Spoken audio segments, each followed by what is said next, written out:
Y aquí tenemos otra brillante manera de reparar ese piso que se te separó, que lo pusiste, que no anduvo. Bueno, le pegas un poquito de cinta doble faz. Tiene que ser una cinta muy buena para que pueda traccionar muy bien ahí.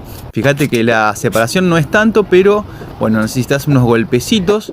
Muy bien ahí colocado el taquito. Pero me parece que esa cinta no es de la mejor. No debe ser 3M, debe ser alguna cinta china. Entonces terminás haciendo el trabajo como... Bueno, ¿cómo podés? Podemos decir que otro cliente satisfecho.